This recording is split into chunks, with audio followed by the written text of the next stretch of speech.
Hello, ladies and gentlemen. Robert Swartwood here. Tonight, I am joined by an author who is called the Hard-Boiled Poet by NPR's Maureen Corrigan, and he is the New York Times best-selling author of 33 novels, including six Robert B. Parker's Jesse Stone. In the Jesse Stone series, he's a four-time recipient of the Shamus Award, a four-time Edgar Award nominee. He's won gazillion other awards, including the Audie, Scribe, Macavity, Barry, and Anthony. That's right. It's your favorite writer of mine, Reed Farrell Coleman. Reed, how the heck are you? I'm okay, and I'm happy to be here. So yeah, thank you again for making time. The last time I saw you was at BoucherCon. We were having dinner at that restaurant with a few other authors, where and it turns out that there were some cockroaches there. Oh, were there? I I thought you just, said you had seen one in the bathroom, or maybe it yeah, was I somebody just, else. I just thought they were, lively shrimp. They were, well, at least I think the one I saw was remember I was at the end of the table with Andrew Child and Brian Andrews, and we saw it like after we had eaten. So it Yeah, was like, good all right, thing. well, it was too late. Yeah, it was too Good late. thing. Yeah. So again, thanks for hanging out. We want to talk, of course, about your new series that you had. The very first book in the series, Sleepless City, came out last year. The most recent one came out. When was the most recent one released? August 13th, I believe. August 13th, and that's Blind to Midnight. It's the second book in the Nick Ryan series. And I was telling you in the green room. I mean, I don't know. Did your team contact the Guinness Book of World Records for all Well, these I, blurbs on I, here? I went to the who's who of, mystery authors. Yeah. No, So I actually, counted. Do you know how many are on I here? have no idea. But you I know what? I counted it 29. You couldn't just do What one extra to make it 30. Yeah. What I'm proud of is that I know all those people. Oh And yeah. and I only had to blackmail a few of them to get them to blurb the book. No, I mean it's incredible. I don't. I mean, obviously there are, books come out and there's oftentimes a lot of blurbs, but I mean, essentially nearly 30 on the Yeah. on the back here is that's incredible. So let's jump back to how you started writing. I remember you totally I don't even forgot how it came up. We mentioned being at the BoucherCon and at the restaurant. And you were there with your lovely wife and you start I don't know how it came about, but you told the story a little bit how you got into to writing. So Yeah, can you just kind of sure. like share that? Sure. I grew up in a angry household where my whole family we communicated by screaming at each other. It was the way, everything was channeled through anger, even love in my household. Um, and the problem is when everybody's shouting, nobody hears anything. And I think that I became a writer. I started writing poetry. I was a published poet by the time I was 15. But I started writing poetry as a way to be heard above the noise of the of the shouting and whatever. And I found that I really liked it. And it wasn't catharsis. I mean, a lot of people think writing is cathartic. It is for some writers. It wasn't cathartic for me. It was just a way for me to be heard. Um, so I started as a poet. What happened is I always thought I would just continue writing poetry. I'd get a normal job, and I'd continue being published. I mean, there's great precedent for that. T.S. Eliot was a bank clerk. William Carlos Williams was a general practitioner. Wallace Stevens was an insurance executive. I mean, a lot of famous writers, or especially poets, have had regular jobs. So when I got out of college, I continued to publish poetry, and I got a job working at the World Trade Center, and then I was transferred to the cargo area at Kennedy Airport. Now, if you've ever seen Goodfellas, those are the gentlemen I work with, and they were all named Vinny. And we used to have a saying, if it fell off a truck on Tuesday, we were wearing it or selling it on Thursday. So It was the Wild West. It was a great place to get an education about crime. Um, so once a week, I had to go into Manhattan for meetings, and just so we can the for those uninformed about the geography of New York City, Kennedy Airport is in Queens. The meetings were in Manhattan, and they were hours apart. So I had time to kill between the time I left work in Queens and the meetings in Manhattan. So I went back to Brooklyn College, and the only kind of course that interested me to kill a few hours between work and the meetings was American detective fiction. And I had never read crime fiction. I was a real snob. I was, I would read Camus before I would ever read Raymond Chandler. I didn't even know who Raymond Chandler was. Um, to me, mystery novels were the cheesy books on my dad's nightstand with the lurid covers of half-naked women holding guns.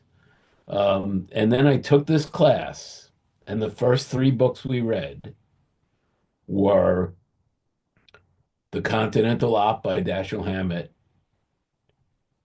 The Maltese Falcon by Dashiell Hammett, and Farewell, My Lovely by Raymond Chandler.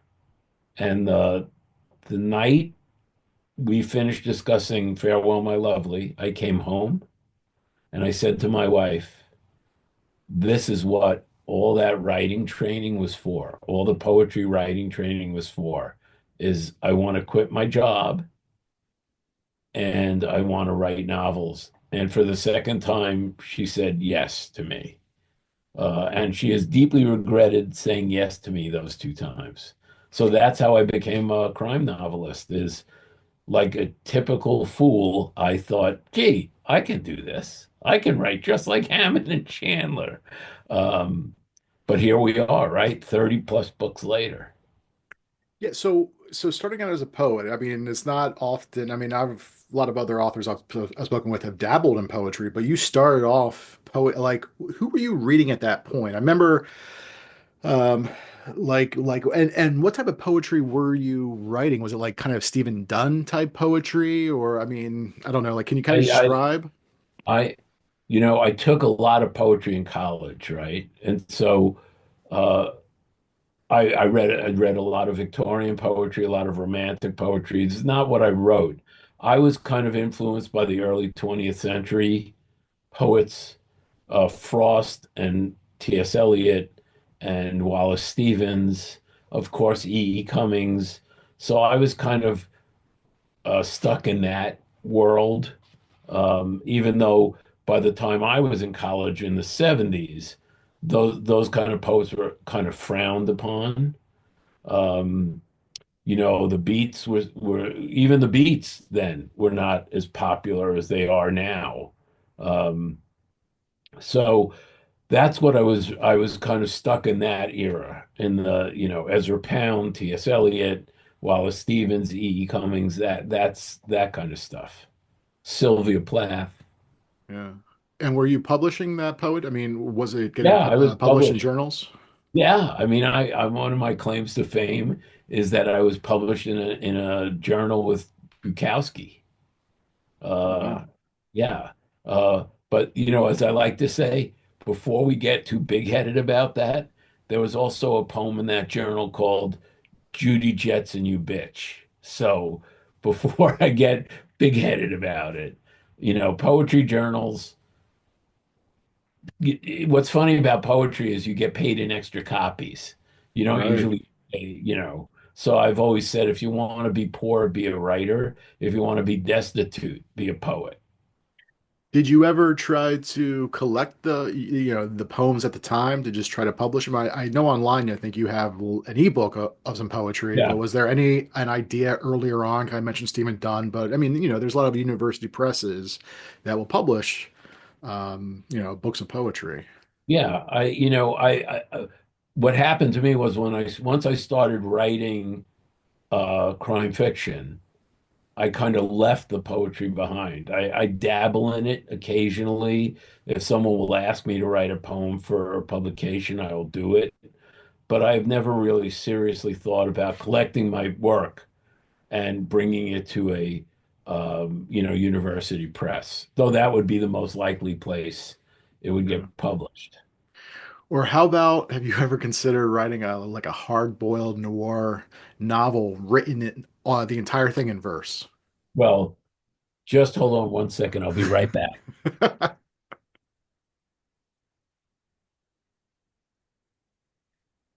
This is a book. Do you know Mike Wiley? Doesn't ring a Mike bell. Wiley is a Shamus winner. He's a professor at the University of North Florida. He's a very close friend of mine. He did exactly what you just suggested. This is called Find Your Own Way Home. He wrote it under the pseudonym of Michael George, but it is a hard-boiled novel written in verse. There's no So, reason you can't do it too. yeah, well, but yeah, everybody knows that Lindbergh was the first to fly across the Atlantic, but who was the Yeah. second? Oh well. Well, okay, so you No, but it's a great idea. yeah. But clearly Wiley beat me to it. And Yeah. it's great, by the way. This is great. So I highly recommend this book. It's called Yeah, again, the title and the author for people who want to check it out. Find, it's Find Your Way Home, a novel in verse. It's written, the author's name is Michael George, but it's really Mike Wiley. Um, and it's at the University of Western Alabama Press. And Nice. it is really good. I Yeah, hate that's awesome. it. So So, all right, so you took the class, you read Chandler and Hammett, and then you decided that that's what you wanted to do. Uh, did you immediately jump into writing novels? Were you dabbling with short stories? I mean, what was that transition then from writing the um, poems, publishing I, poems to this class to kind of where you are now? yeah, that's a good question. I I'm the kind of person I'm not good at taking little steps. I'm just not. And if you see me walk, I walk with big long strides. Um, my goal was to write novels, so I started writing a novel. It took me 2.5 years to write the first novel. A lot of that had to do with I didn't know how to do it. I was trained to write poetry, but I never had any training at all to write prose. I mean, I was always good at writing prose. I'd like to say my first novel, Life Goes Sleeping, was my first piece of long fiction, except I think if anybody has read any of my term papers that I wrote for college, uh, a lot of them were were fiction. Um, so I knew how to write prose. I just didn't know how to make a plot. I had no idea how to make a plot, even though once I left that class, I read everything Hammett wrote. I read everything Chandler wrote. I read everything Lawrence Block wrote. I read everything Philip Kerr wrote. So I did kind of absorb the genre, the people I liked whose writing appealed to me. Um, but it is one thing to be a good reader. It is another thing to translate that into writing. Um, and I discovered that when I taught, right, you teach writing, you find out that even people who are really smart and very good readers, it doesn't necessarily translate into them understanding how to write that. And I was lucky in that I had the talent uh, to know how to eventually figure out how to interpret what I was reading and turn it into how to write it. That's, I think, in some ways, that's the talent. Is it's one thing to be a reader of this fiction, it's another thing to write it. And I absorbed how to do it and figured out how to do it in my own voice. Of course, I tried to copy Raymond Chandler's voice at first. And don't we all start that way, trying to copy someone else's voice? No, absolutely. So with that first novel, was that I guess, was your first published novel the first novel you wrote? Yes. Yeah. And that's both a blessing and a curse. Uh, it is. I think, look, I'm happy it happened because it was encouraging to me. I often think, gee, what would have happened to me if my first novel wasn't published? Would I have just given up? Would I have written a second novel? Because it would have knocked me off my pins a little bit after spending 2.5 years writing this novel to have somebody say no. In fact, by the way, 40 people said no before somebody said yes. So that was an education in itself. Um, those 40 no's were a great learning experience. And this is before electronic submission. Yeah. Oh yeah, back when you had to like print out the man. Well, at that point, were you was this through an agent? Had you found an agent first, or were Oh, you just agent. submitting to Oh, directly? unsolicited manuscripts. Yeah. And my favorite one, and I had learned that it was actually more efficacious to to submit the manuscript through not priority mail, the mail that takes 2 days, you Mm. know. So I think it's priority mail. So I would, do the SASE, I would send it out, and I sent one out on a Tuesday, got the rejection on a Friday, and what was great was the rejection letter was like a quarter sheet of paper that had been photocopied about 1,000 times. When you photocopy something a lot, it get those dots on it. So, I'll never forget the first line is, after careful consideration by our committee. What do you mean careful consideration? I sent this to you on Tuesday. You got it on Wednesday. Somebody put it back in, with the rejection slip and sent it back to me. So I got it on Friday. Uh, Wow. that's what it was like. And that was an education. It wasn't going to be easy. Yeah. So how many books? So okay, so it took it 2.5 years to write that first book. How about, after that? Like how long did it take to do the second, the third book? I mean, did it become easier for you? At what point do you feel that you really started to get the hang of it and really started to find your voice? Well, the first book took 2.5 years. The second book took about 8 months, 9 months, because I had a contract. That's the thing writers Oh yeah. learn. You can take forever to write your first book, but you've got a year for your second book. And that's why when I speak to writers who are not yet published or first getting published, think about that second book because you're going to have maybe less than a year to write it. And that's a shock to the system. Then after the first two books, I wrote two unpublished novels with a different character. Um, and the third novel was called They Don't Play Stickball in Milwaukee. Um, and that novel, I think, was the first novel where thought, gee, I think I know how to do this. My first two novels are me teaching myself how to write a novel. My third novel was me understanding how to do it. And then my fourth novel got nominated for an Edgar. That's not shabby. Yeah. So and it won the Shamus Award. Yeah. Um, yeah. So yeah, that was pretty amazing. So I guess that third novel was the bridge, and the fourth novel was, okay, I know how to do this. So I really hate the term, but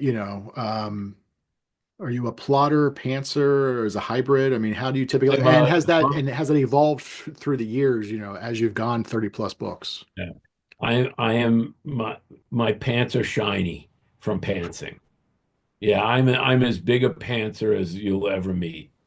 Anytime I ever try to outline, I'm bad at outlining. Like I was the kid who I mean, I was very bad at math, always very bad at math.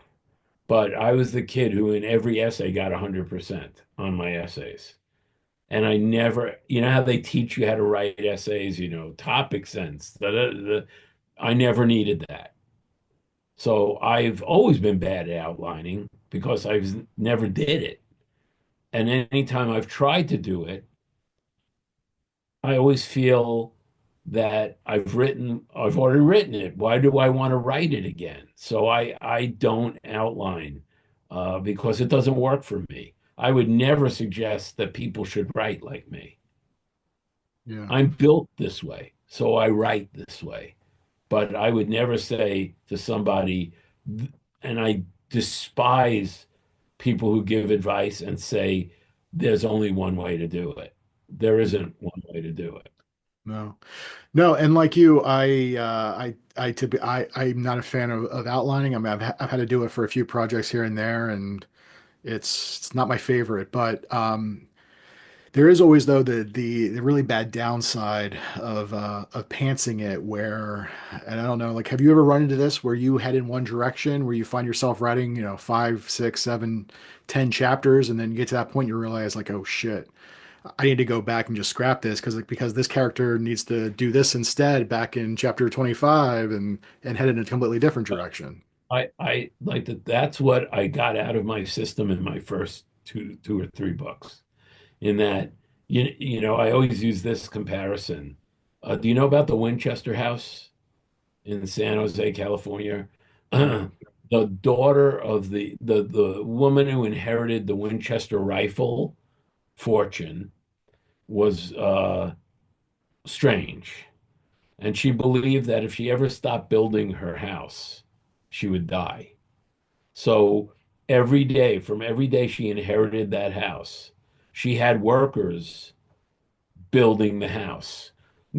Staircases that didn't go anywhere, windows that didn't have rooms attached, but there was always the house every day was being built. Um, and I always use that as when I would write myself into a corner, instead of backtracking, I would just build more house.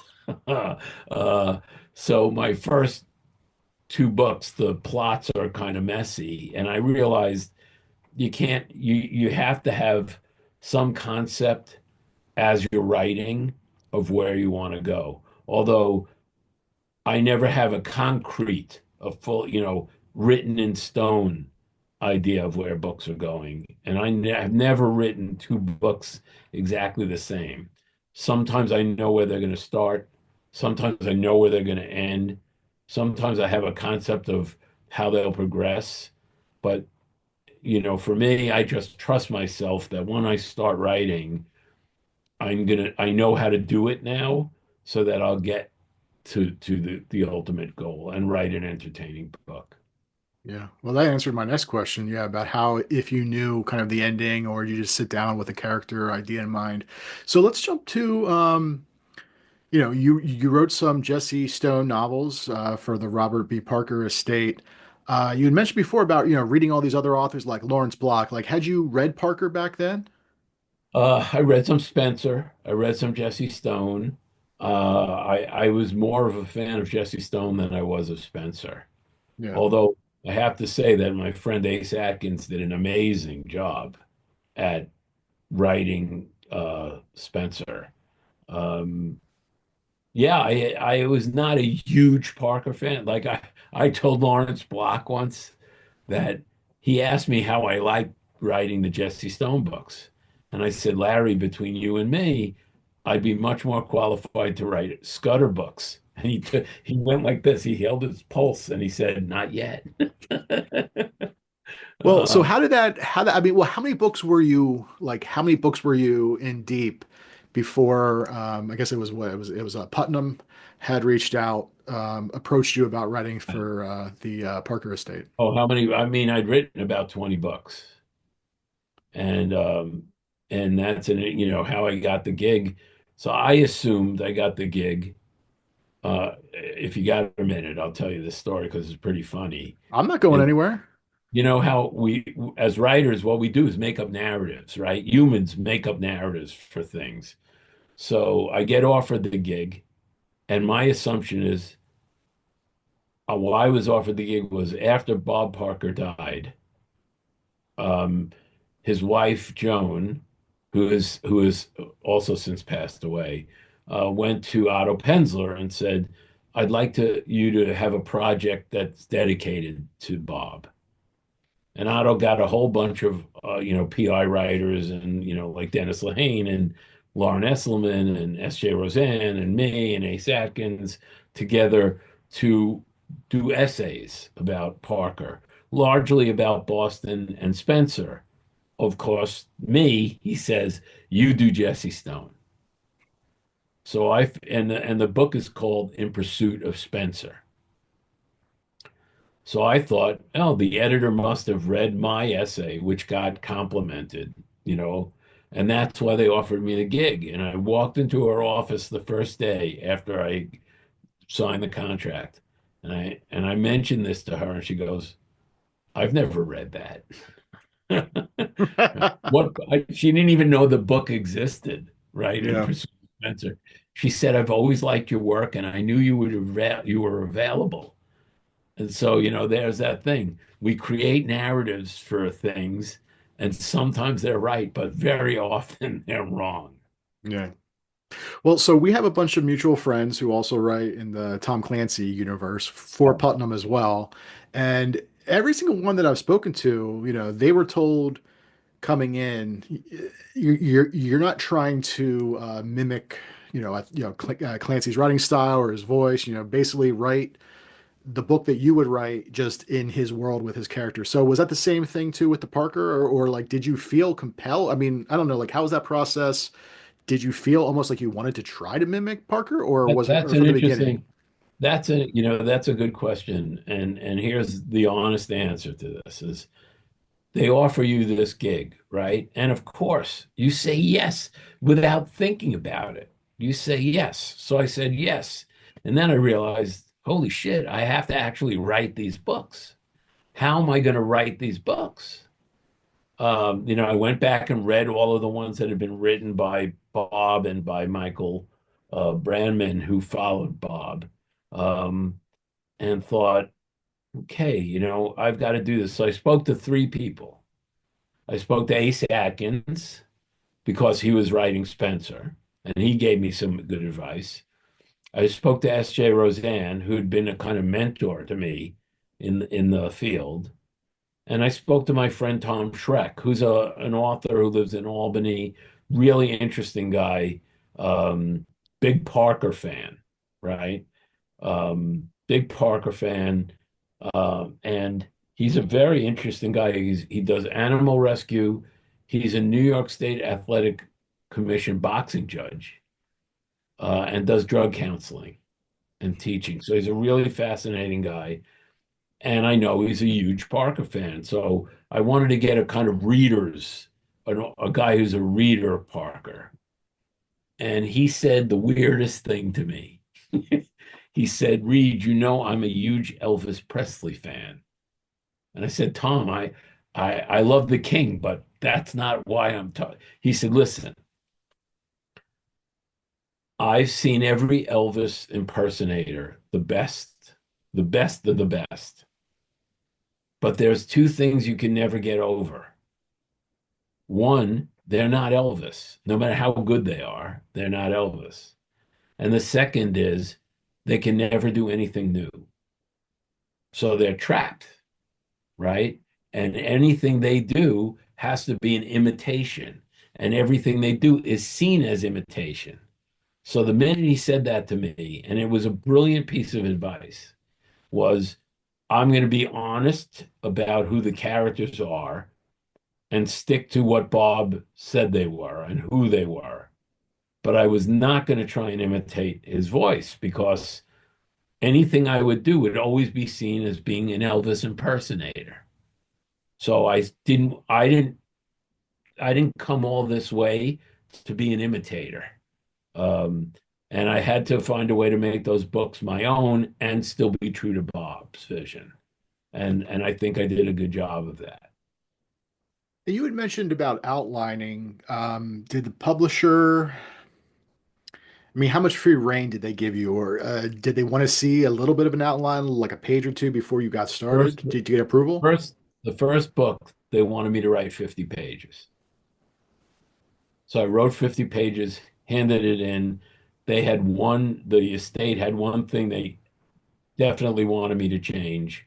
Only one thing. And in all the six books, it's the only thing the estate ever wanted changed. It's not important what it was one thing. And from those 50 pages on, with some advice from Chris Pepe, who is Parker's editor and then my editor, um, I was pretty much given free reign because they trusted me that I would always be true to Bob's characters. Yeah. So you typically, I don't want to say like you write like short chapters. It's not, I mean, we're not talking about Patterson length, but I mean, even like Sleepless City, I mean, you aren't writing like 20, 30-page chapters. Parker typically had those kind of Patterson like, I mean, did you Right. feel compelled to write, keep your chapters tighter and shorter? Yeah, for those books, I had a kind of thing in my head, never more than 1,000 words. Even though that it was hard for me, I had to learn the skill to do that actually. So the first book, Blind Spot, um, I have some chapters that are longer than that. And but by the second and third book, they were, 1,750 words. They were their own little, arcs. Um, and look, it's a formula that clearly is appealing to people. It's what James Patterson has is, the people who co-write with him, they have strict instructions. It's like, 1,000 words, no more. And they have to have, rise and a fall. And so that's a skill actually I had to learn that skill because it's not something I used to do. And of course I became a better writer because of it. Yeah. Yeah, I think I remember hearing somewhere David Ellis talk about how essentially with Patterson, nothing longer than 1,200 words. And so if you Yeah. do, I mean, there are times where you could see where they basically just take a chapter and just cut, slice it in half. And it just, but it does, I mean, it's a psychological thing as a reader. When you're reading a book, you just always want to see like, well, how many more pages is this chapter? And it's like, oh, it's another 2 pages, another 3 pages. Okay, I'll just keep going. And if you turn the page and realize, oh, the next chapter is like 20, 30 pages, I don't have time for that. Whereas opposed to they still read 20, 30 pages, even though they, would think so otherwise. So it's a weird It's psychological like trick. it's an engine that propels readers forward. And, Patterson's a genius about that stuff. He understands the reader. Um, he's not interested in himself or his co-writers being Dostoevsky. He's interested in entertaining the reader. It's about the reader. Um, and I'm guilty of, I write for me. And I always think if I'm entertained by what I'm writing, I hope a reader will be entertained by I mean, I've obviously okay at it. I've gotten this far. Um, but I'm never going to be James Patterson. Yeah. Um, and I'm not going to be Lee Child, but um, I write the way I write.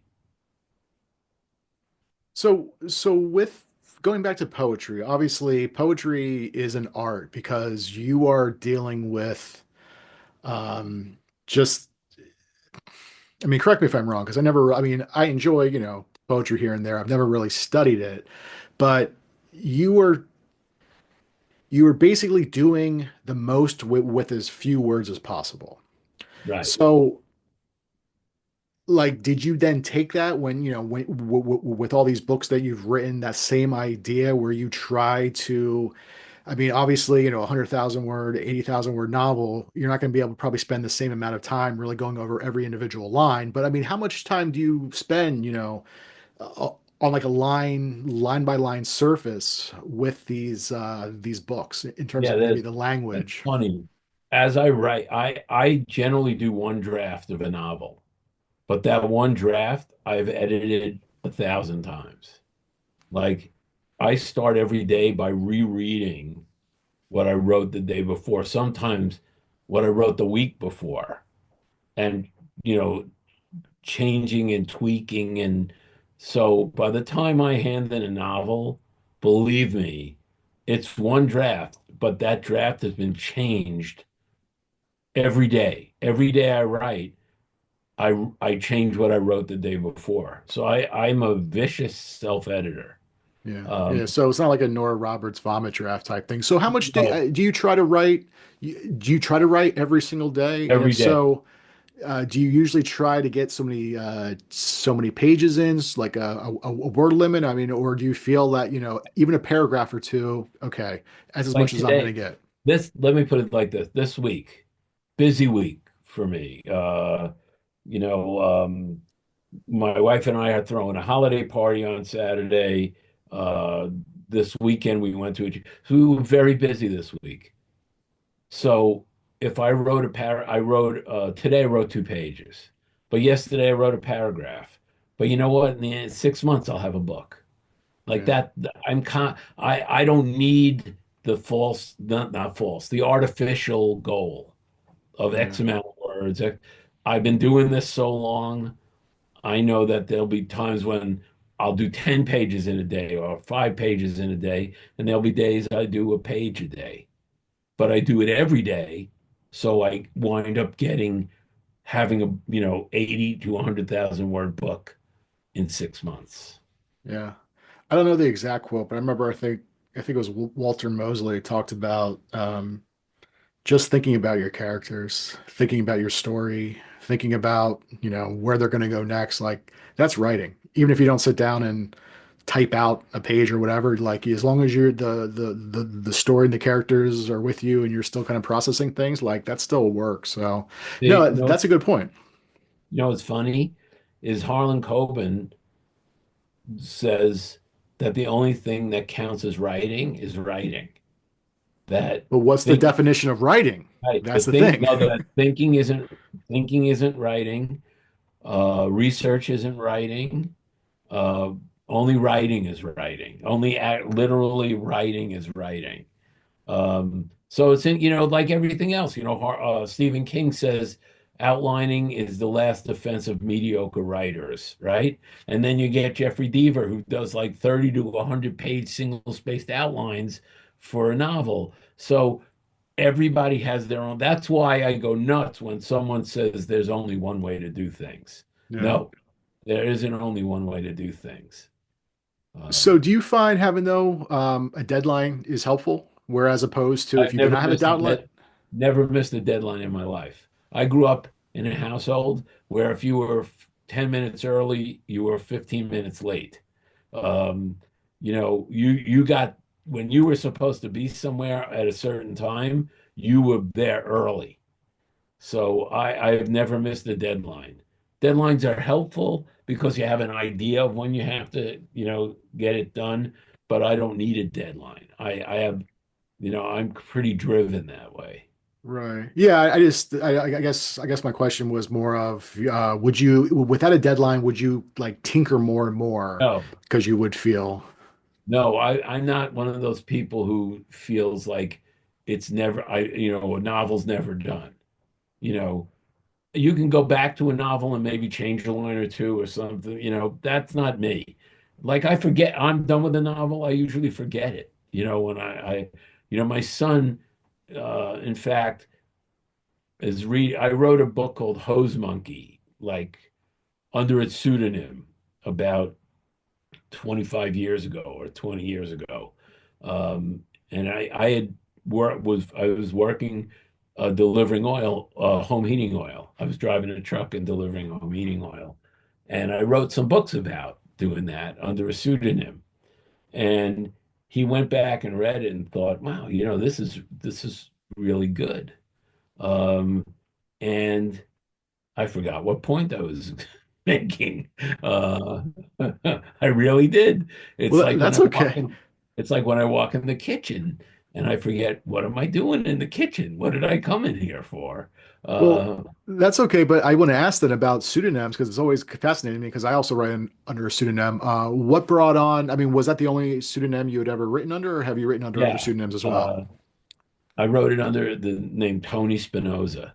It was because I was changing. I lost my contract with Viking and Plume, but I had a book coming out and I got a new contract with another publisher, but I couldn't compete with myself. It was part of the contract with Viking and Plume. So I wrote, and I had to write. It wasn't like I could wait. I'm not one of those people who's happy waiting a year and then writing. I need to write. So I wrote these two books under the pseudonym Tony Spinoza. Um, and they were fun books. I thought they were, and like I said, oh yeah. So I now remember the point. Uh, is my son's asking me about the book, and I said, Dylan, to tell you the truth, I've forgotten the book. I mean, I know some of the book, but I forget my books after I write them because I move on to the next, except when it's a series. When I'm in the Yes. middle of the series, I keep it very present. But once I'm done, I've moved a few books beyond those books. I'm forget them. Yeah. Yeah. I mean, that was gonna be my next question for some of your series because some of your series, what the Mo, Paul Prager, yeah, yeah, that series. How many books are in that nine, series? 9 books. So, like, are you now? Is that a series that is done, or will you ever revisit that character? I write short stories about Mo, but I'll never write another book. I purposely put a poison pill in the series in that I aged Mo. One of the conceits that Hmm. I really can't stand about old fashioned uh PI stuff is, one case wraps up and then a woman with legs as long, from here to there walks into, one case leaves, one case walks in, and the detective never ages or changes. That's the one thing about Chandler that drove me nuts Yeah. is, no, and you can see he's aged. Marlowe ages and changes, but you don't, he doesn't really make the effort to tell you, now he's 50 years old. So I aged Mo. And by the Hollow Girl, which was the ninth book, Mo was about 65 years old. And as I said in the book, the only thing he could flash with any credibility was his ARP card. Um, and I was never going to turn him into the Altacaca detective, moving to Florida and, finding people's hearing aids and scooters. Um, because I'd said everything I had to say through Mo. Yeah. Uh, and the series should have been over, and it was. So when you started that series, did you have an idea of how many books you thought you might get out of it, or at Not a what point clue. did you realize that you wanted to wrap things up? Yeah. Well, I started to see he was getting older. Um, it started to get harder for me to think of, plots that made sense for a guy that age. Um, and it seemed to me it was following a kind of, even though I didn't plan this arc out, like I'm not that guy at all, with character arcs and story arcs. That's not me at all. But looking back, I could see I've got to end this. I've got nothing else to say through Mo. I've said everything I can say about that world through Mo, and it's time to stop. And I just thought it was time to stop. So I go back and revisit him in short stories, which I can go back to when he was younger and write short stories, but I'll never write another Mo book. Yeah.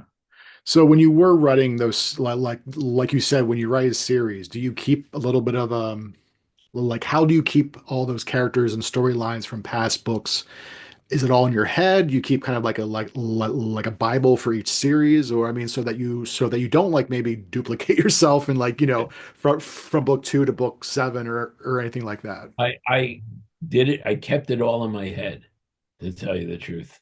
I would, have the previous. What I did was about book five of the series. Noticed that the series was getting loaded with backstory because the way the series is set up, it didn't matter what order you read the books in, but there was important things that happened in the early books that you had to know. So that was like by the fifth book, a quarter of the book would be backstory. And I realized I can't do this anymore. What's it going to be by the eighth book? Half the book is going to be backstory. So I got rid of a lot of the characters. I kind of washed my hands of some of the characters and some of the backstory. So it was no longer as important to know the backstory, the whole backstory, as it was with the first five books. And in I think the fifth book is called Empty Ever After. And in that book, I kill off characters and do stuff to kind of clean house a little bit. Yeah, your character or not, I'm sorry, your titles are they're very unique. They're not titles that typically are used elsewhere. And I don't know if that maybe Poetry, comes from like your poet mind, that but I mean, you even like, something like Gun Church. Like, so what is your ratio so far of titles that are yours and that have stayed versus titles where the publisher was essentially like, all right, we're going to need to do something else. 30 plus are all my titles. Nice. They're all my titles.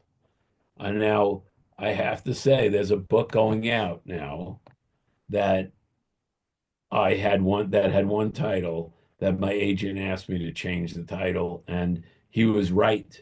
If I thought that the title I had given it, I was so in love with it, I wouldn't let go. I would have argued with him, but I didn't. He was right, and I think the title I came up with was a better title. Yeah. Um, but I had a poetry professor named David Lehman, who's now actually quite a famous poet and social critic.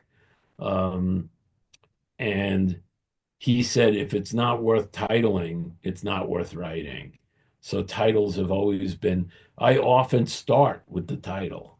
It's, I need the title kind of to write the book because because in some poetry, the actual first line of the poem is the title. Yeah. So, So what about but the Parker books? the Parker books, nope, they're all my titles too. Oh, Uh, wow. yeah, they're all my titles too. So time's getting a little bit late. I don't want to keep. Oh, sorry. Go ahead. Oh, no, no. I was going to say I kept in mind what they liked for titles. Yeah. So I went in knowing like I was never going to call a Parker book, They Don't Play Stickball in Milwaukee, right? Because All right. they would never, that's great for one of my books. Yeah. They were never going to agree to that. So I kind of knew going in what the type of titles they liked, but you can still be creative within parameters. So they never had to give me the parameters. I kind of understood what the parameters would be. All right. So it looks like you have also co-written two books. One was with retired detective John Rowe called Bronx Requiem, and then also Tower with the great Ken Bruin. What was that experience? Well, first of all, Ken has such a unique writing style. How did you mesh your writing style with Ken's? Because again, Ken's is a very unique style.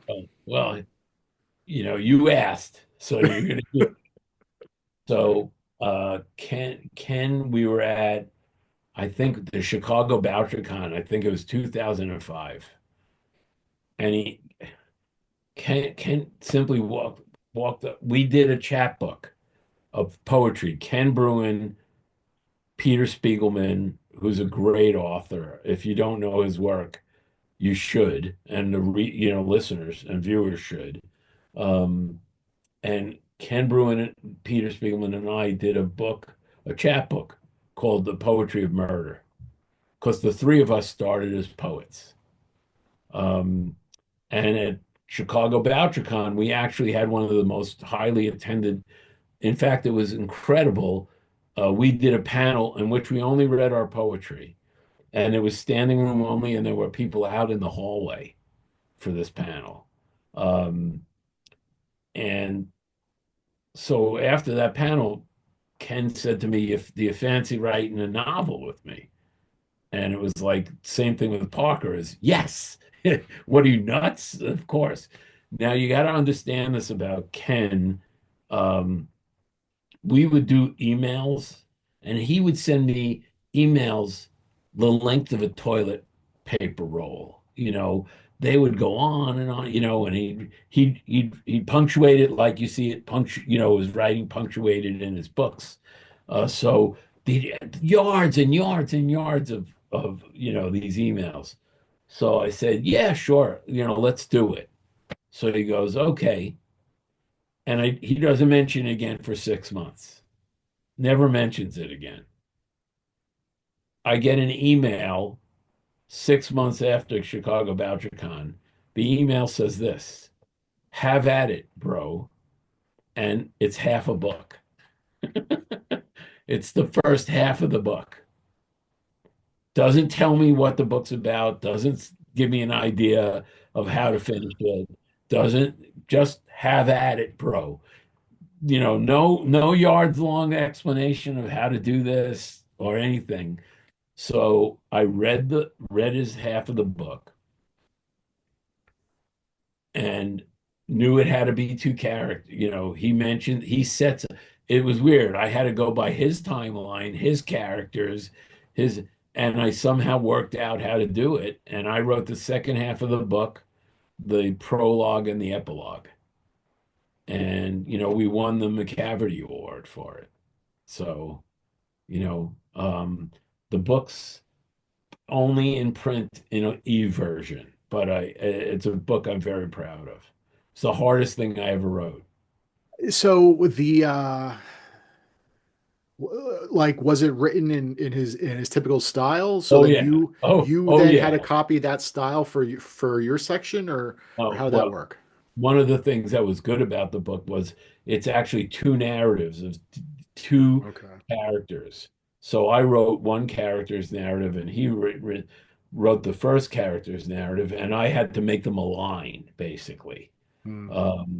So my character spoke in his own voice, and Ken's character spoke in his own voice. So we again didn't have to but I had to make it mesh because the timeline had to uh, work, and both characters would go their own separate ways and then come back and go their own separate ways and come back. So I had to do all of that, figure out how to make that work. And Yeah. it was a great challenge. And like everything in writing, it made me a better writer. But made me So, a frustrated writer, but it made me a better writer. so what about the other book, Bronx Requiem? How'd that come So about? that how that came about. Hyperion, the editor at Hyperion had read a story in the New York Times about John Rowe. John was the longest serving NYPD detective in history. And they had to, he reached mandatory retirement age. Um, and so there was an article about him in the New York Times, and the people at Hyperion saw this and had John in and thought this would he'd be a good source for an interest, for a series. Now they tried one writer with him that didn't work at all. And then they asked me, and I speak cop. I'm not a cop. I never was a cop, but I speak cop. I understand cops. I understand where they're coming from. Um, and we got along really well. Um, and we worked out a kind of a bare bones of a story. Um, he did more like the let me put it like this. You know how when you watch a football game, there's a play-by-play announcer and a uh, color man or an analyst. That's how it kind of worked. So I was the play-by-play man, and he added the flavor and the color and the analysis to the writing. The cop procedure and that stuff, that was him. The creativity, the story, that was me. Um, and it was before I got started on the second book. It was a two-book contract. That's when I got the Parker gig. Because there's only one. There's Uh, only yeah, okay, one book. but you guys were contracted for two books? Two, yes. Did he end up doing another book with somebody else? I don't think so. I No, think it I don't think it sold very. This was no. when That's publishing. remember when everybody thought, oh no, paper books are dead. No one's ever going to go buy a paper book again. It's ebooks, it's So this audiobook. was an ebook original because yeah, I'm looking on That's Amazon and I it. don't see a paperback or No, audiobook or just anything. an ebook. Just an ebook. Wow, not even an audiobook. That's No, that's crazy. what because they were convinced that was the future. And it may be the future, but it wasn't the future, Yeah, not 15 years ago. not 12 years ago. So Yeah. all right, so let's we're getting up to about an hour. So let's talk about the new series, okay? This is the Nick Ryan series. What can you tell us about Nick Ryan? Nick Ryan is an interesting character in that he's a New York City detective, but not a he's very good at his job. He works mostly undercover, mostly drug busts, mostly setting up, people for big drug busts. But um, in during his career, he's always wanted to. He's been deeply affected by 9/11. He was 16 years old at 9/11, and his uncle died at Ground Zero. And it always said, I'm gonna enlist someday. So even after he had become a detective, he enlists in the army, does two tours in Afghanistan, and he comes home and he's a changed man. Not with PTSD. That's been written, and it's been written better than I could write it. He comes home with a very different idea of what right and wrong and justice are. Battle will do that to you. War will do that to you. Um, and there's a child pedophile serial killer who's just been released on a technicality. And Nick decides, guess what? This guy, he's got to go. So Nick takes it upon himself to get rid of this guy. And just as he's about to kill this guy, someone walks in and basically kidnaps Nick. And he winds up being offered the job as the city's shadow watchman. Um, so that when the city has a mess that they need to clean up, but they can't do it overtly, they need someone to do it, a fixer, a guy who will do anything, who they'll give the resources, any resource he needs, but no one can know he's done it or why he's done it. And he'll never know who his bosses are. So Nick is kind of the New York City shadow watchman. And sometimes he has to do some pretty bad things for the right reason. Yeah, the tagline, at least on the inside flap of the first book, is when you're in trouble, you call 911. When cops are in trouble, they call Nick Ryan. Who came up with that tag? Um, my agent. Yeah. Oh, Shane. Yeah, I mean that's a very catchy Hollywood tag And if it's I ever right. saw one. Yeah. Yeah, it's that's the thing. That's the thing. Nick is the cops say he is the city's savior, but no one will ever know that he is. In the first book, he kind of saves the city from, exploding. Yeah. Um, It's and kind in of the like a second, superhero novel in a way. it, it it's it's funny is I hate superhero novels. I do. I hate them. So my challenge was, how do you write a human superhero who has foibles and and has more one thing about superhero movies is they don't seem to me to struggle much with moral dilemmas. You have to save the world, so you've got to there's this the bad guy trying to save the world, in the world or take over the world, and we have to, Nick, in spite of his right, wrong, and justice ideas, struggles with the morality of what he's doing. And, you know, and he gets some surprises along the way, like about the child he didn't know he had, and the woman he's always loved, who he now can never be with.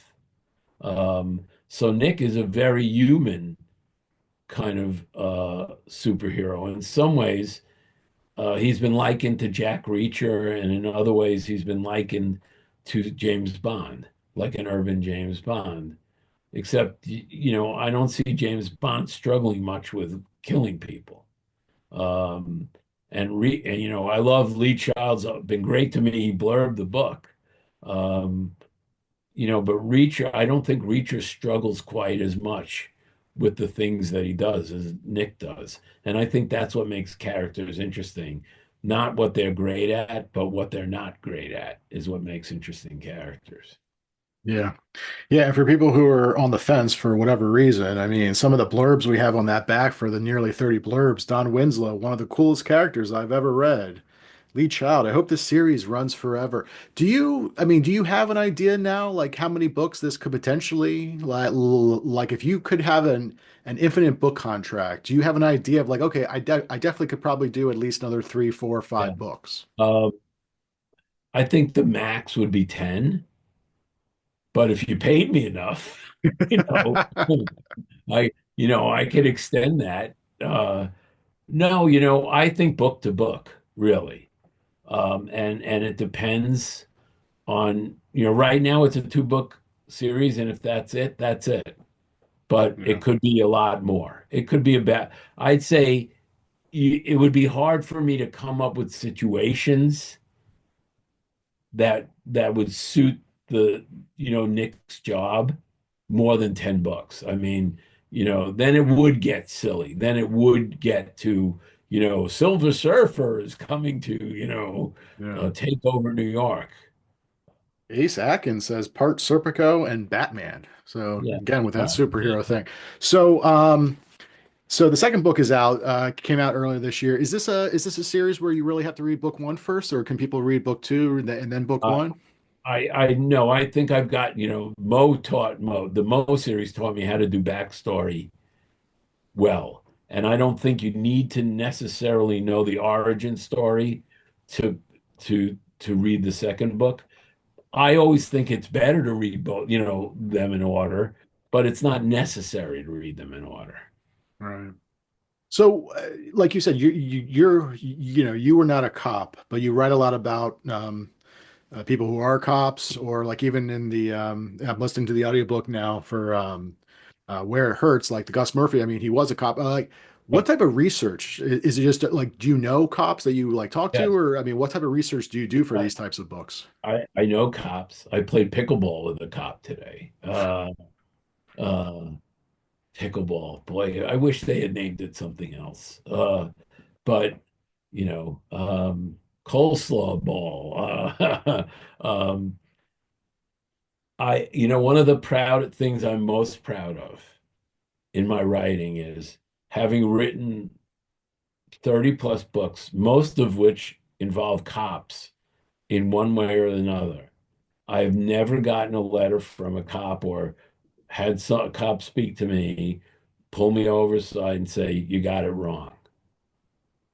And what I've gotten from a lot of cops is, you got it right.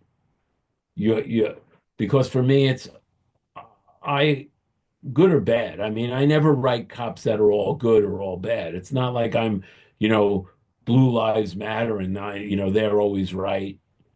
Cops are human. But what's important for me is not the stories they tell, because cops will tell you endless stories, and they're a lot of fun often. But what's important for me is understanding how they see the world and how the world sees them and understanding that. And I think that's true for me and all of my characters. But I'm very proud of the fact that cops have never said to me, "You got that wrong. Boy, you didn't understand how it would feel in that situation."